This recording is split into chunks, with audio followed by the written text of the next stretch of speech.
Bonjour à tous, je suis très contente de vous retrouver pour ce deuxième chantier bordelais. Aujourd'hui, je vous emmène dans la rénovation d'un 62 mètres carrés. Il va s'agir d'optimiser ce bien destiné à une colocation étudiante et on va passer d'un T3 à un T4. Pour ce faire, on va créer une chambre supplémentaire et ainsi booster la rentabilité de cette opération.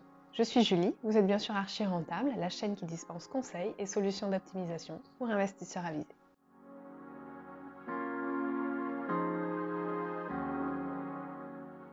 Tout d'abord, merci pour vos retours sur ma précédente vidéo sur mon premier vlog immobilier et rénovation. Vos commentaires à chaque fois sont vraiment source de motivation, donc merci beaucoup. Je vous resitue rapidement le contexte.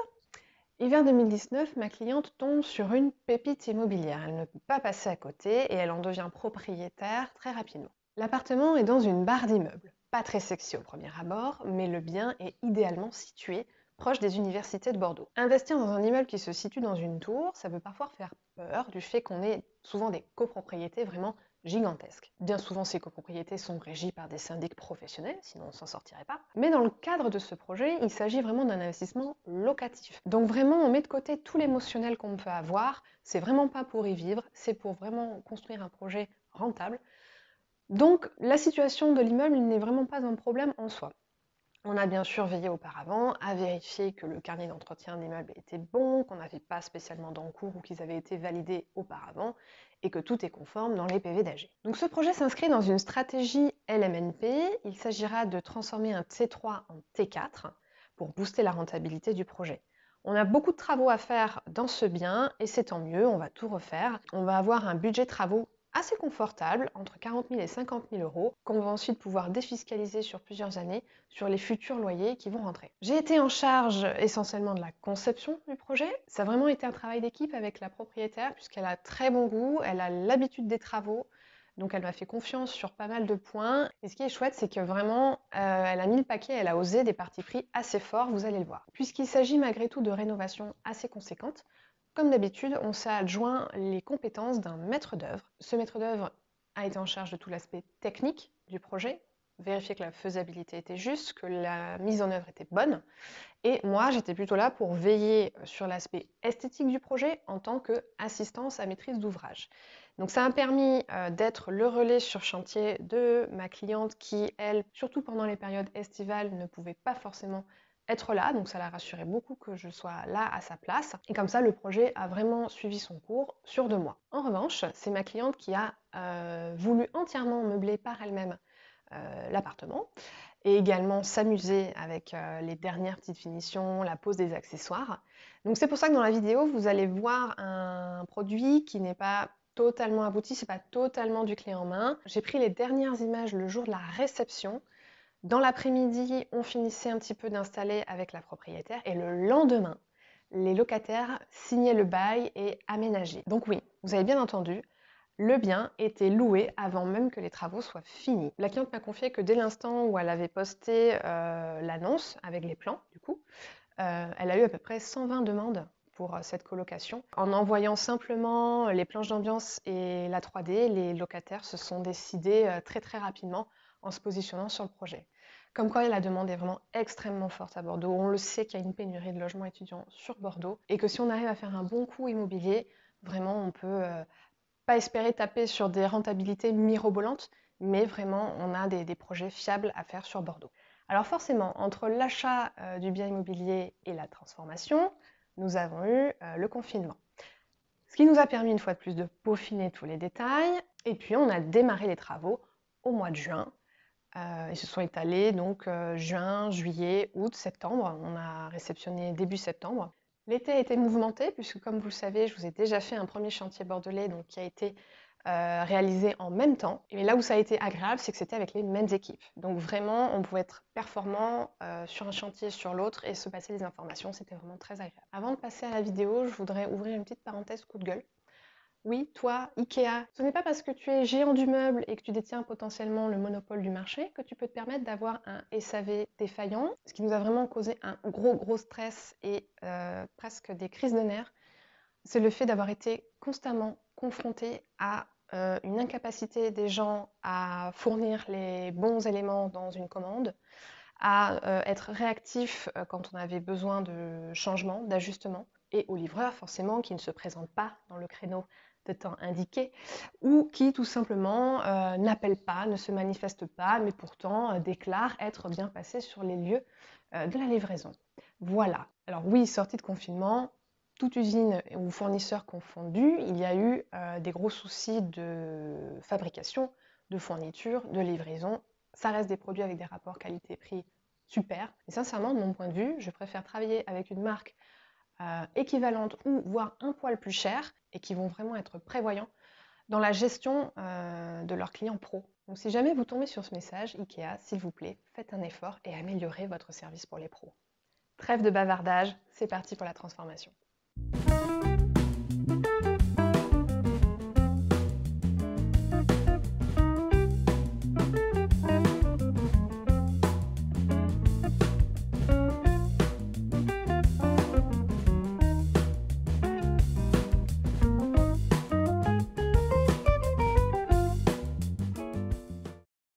Cet appartement est traversant et dispose de 2 balcons, ce qui assure un apport de lumière constant dans chaque pièce. Les volumes sont confortables et bien distribués par un couloir. La structure porteuse est en béton. Le bémol en termes d'isolation et d'environnement, ce sont les fenêtres simples vitrage qui laissent passer le froid en hiver et la chaleur en été. Néanmoins, au vu du nombre d'huisseries, nous ne les changerons pas pour des questions de coût. Cet immeuble étant au chauffage collectif, d'ailleurs aucun radiateur ne viendra nous gêner pour l'agencement, il n'est pas rare qu'il fasse excessivement chaud en hiver du fait qu'on ne puisse pas régler le thermostat.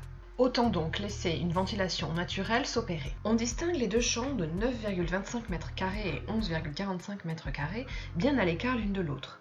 Et on va se servir du grand salon séjour de 15,80 m², aujourd'hui découpé en 2 espaces distincts, pour créer la 3e chambre. Mais attention, il va falloir trouver une astuce pour optimiser au maximum la surface de cette chambre. Le système de chauffage de l'eau est au gaz et la chaudière est très mal positionnée. Pas fonctionnel, mais dans la mesure du possible, nous allons essayer de nous accommoder de cette contrainte. L'appartement est dans son jus depuis la construction de l'immeuble dans les années 60. Pour commencer, nous allons déposer tous les éléments sanitaires, excepté la baignoire en fonte, car cela aurait constitué une vraie difficulté. On démolit également les cloisons non porteuses qui séparent la cuisine du salon pour ouvrir au maximum les volumes et créer une grande pièce à vivre conviviale. La cliente retient cette esquisse qui propose une salle de bain tout confort avec un meuble double vasque et une colonne lave-linge sèche-linge. La cuisine est aussi tout équipée avec four et lave-vaisselle et un bar plan de travail pour la prise des repas. Les 3 chambres ont toutes un bureau, un couchage et du rangement à leur échelle. Pour la petite chambre, vous remarquerez que l'on vient mordre sur le salon avec une cloison à renforcement acoustique, la passant de 6,9 à 8,10 m². Visuellement, j'ai travaillé sur les lignes ainsi créées pour jouer sur la transversalité de la pièce à vivre. J'ai proposé une alcôve pour le coin télé. La peindre permet de mettre à distance la porte d'entrée. On en profite au passage pour dessiner des rangements qui manquent cruellement. Sur le mur opposé, on travaille la couleur en réponse, sur lequel on viendra poser un patchwork de miroirs pour agrandir le salon. Enfin, je dessine un claustrat tout simple en bois pour délimiter la cuisine sans bloquer la lumière. Il nous reste à choisir les matériaux et le mobilier. Dès le départ, ma cliente a des idées affirmées et mise sur une décoration originale coup de cœur. Au sol, on opte pour une dalle plombante PVC et fait parquet chêne pour réchauffer l'atmosphère. Pour la pièce à vivre, le bleu marine teinté de touches de jaune rythmera l'espace avec des matériaux naturels comme le rotin ou la paille tressée. Une ambiance bohème chic que l'on retrouve dans la cuisine blanche avec ses accessoires et finitions laiton. Pour la décoration des chambres, le point de départ est une affiche aux couleurs de la région sud-ouest. Chaque chambre se voit attribuer un nom et une couleur. Orange corail pour la chambre Lacano, bleu marine pour la chambre Saint-Jean-de-Luz et vert d'eau pour la chambre Cap-Ferré. Enfin, la salle de bain s'annonce comme la pièce maîtresse de l'appartement avec son parti pris surprenant. Un black and white pour une ambiance résolument moderne et chic. Cette colocation a des airs d'hôtel. C'est la pièce sur laquelle nous décuplons notre créativité en dessinant notamment un meuble vasque sur mesure en Weddy à Carly. C'est aussi la pièce qui nous donnera le plus de fil à retordre.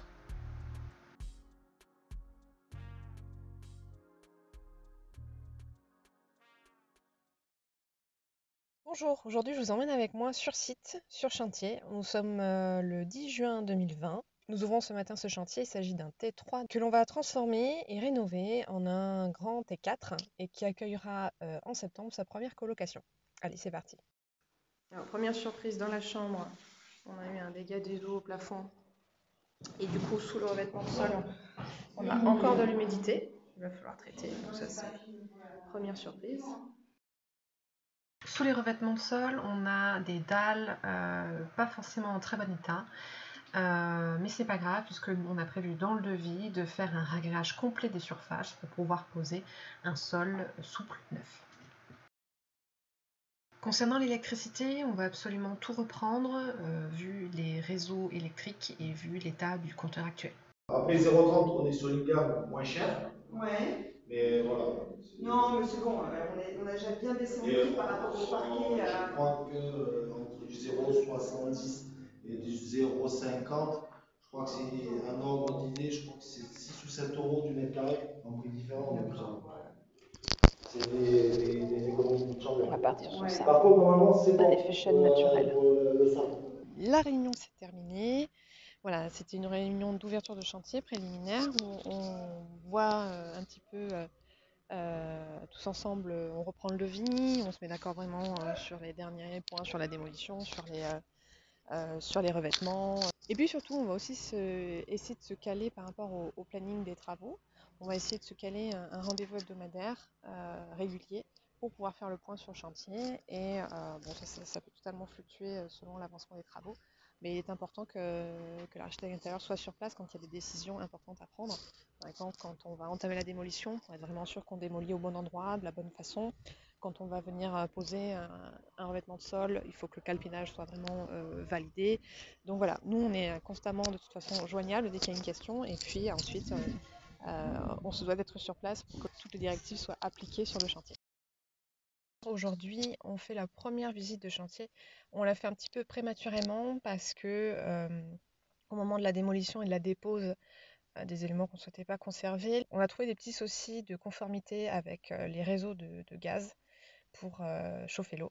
En fait, il s'agit des tuyaux qui sont complètement maçonnés dans le porteur. Et du coup, aujourd'hui, c'est absolument pas aux normes. On ne peut pas laisser ça comme ça. Ça pourrait être vraiment source de problèmes et de tracas pour la propriétaire. Donc, on a une réunion aujourd'hui pour décider de ce qu'on va faire. Est-ce qu'on refait entièrement les réseaux, mais ça suscite de faire appel aux organismes de prévention et de sécurité de gaz Caligaz, ou est-ce qu'on dépose tout, on s'embête pas et on trouve une solution pour venir caser un chauffe-eau électrique et on repasse tout à l'électrique. Initialement, dans cette salle de bain, nous souhaitions inverser le sens de la douche, mais nous ne le ferons pas pour des questions de coût et pour toucher le moins possible à la plomberie. Les peintres vont intervenir très rapidement pour préparer toutes les surfaces. Un repérage électrique a été au préalable effectué par notre électricien et les premières cloisons sont tombées. Tout de suite, ça agrandit les volumes et ça permet de révéler tout le potentiel de l'espace. La tuyauterie amenant le gaz jusqu'à la chaudière s'est vraiment dégradée au fil des années et aujourd'hui on est hors norme, on ne peut pas laisser la chaudière en l'état. On a donc tranché et c'est finalement un ballon d'eau chaude électrique que nous allons installer. J'ai donc légèrement modifié le plan d'implantation de la cuisine en fonction. La semaine suivante, tous les réseaux électriques et eau sont donc passés derrière la nouvelle cloison de la cuisine et on vient monter tous les doublages en placo-plâtre et la nouvelle cloison qui va séparer la future chambre du salon. Le ragréage au sol a également été coulé et on va donc pouvoir procéder à la pose du nouveau sol souple. Ça avance petit à petit, on peut d'ores et déjà bien se projeter. Les peintres vont pouvoir intervenir pour poser la première couche de peinture.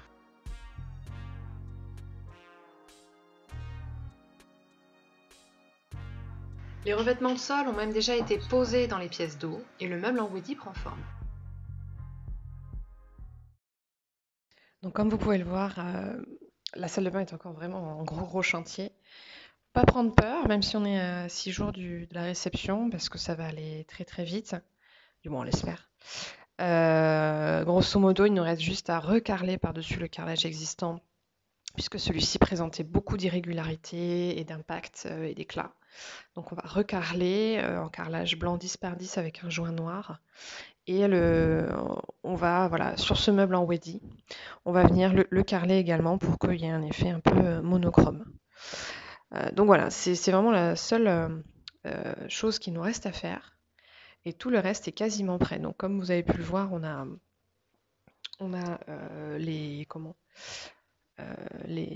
pas mal de cartons en place parce que du coup cette semaine on va aussi en profiter pour faire le déballage et la mise en place du mobilier, de l'électroménager que vous pouvez voir également. Et là clairement on se projette bien plus que lors du démarrage et voilà, on a un rendu vraiment très joli, très sympa. Nous sommes le 9 septembre 2020. La réception de chantier sur ce projet est imminente. On a essuyé quelques retards, notamment dû à la difficulté d'un meuble à carreler pour la salle de bain. Et puis là, maintenant, les contraintes sanitaires qui touchent de plus en plus de monde en Gironde. Donc, on est sur la fin. Il nous reste très très peu de choses à finaliser sur ce chantier. Là, comme vous pouvez le voir, je suis dans la cuisine. On a une jolie crédence en imitation zélige marine. L'appartement est presque terminé.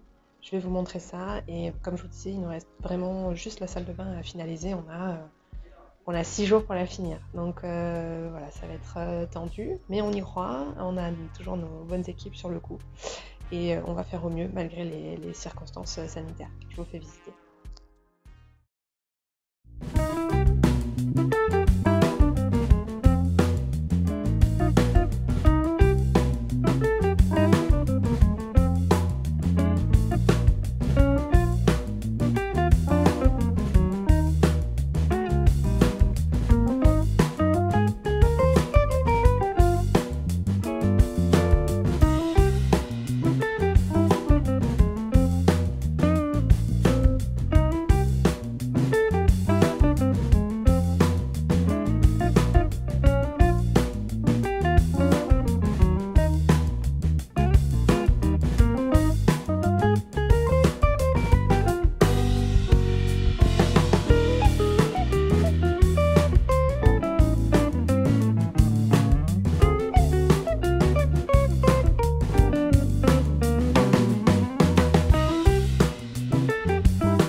Voilà, j'espère que cette immersion vous a plu. Une fois de plus, je remercie tous nos partenaires sur ce projet, artisans, maîtres d'œuvre. Merci également à la propriétaire pour sa confiance. Je souhaite à tout pro et indépendant d'avoir des clients aussi compréhensif et adorable. N'hésitez pas à me dire en commentaire ce que vous avez pensé de ce projet. Si vous êtes dans la même démarche ou dans la même stratégie d'investissement locatif, sachez que je fais du coaching. Et si vous avez un projet à Bordeaux ou ailleurs, on peut tout à fait en discuter. Quant à moi, je retourne au boulot. Je planche sur d'autres projets que j'espère pouvoir partager avec vous ici. Portez-vous bien et n'oubliez pas, vous êtes à ça de devenir un investisseur avisé.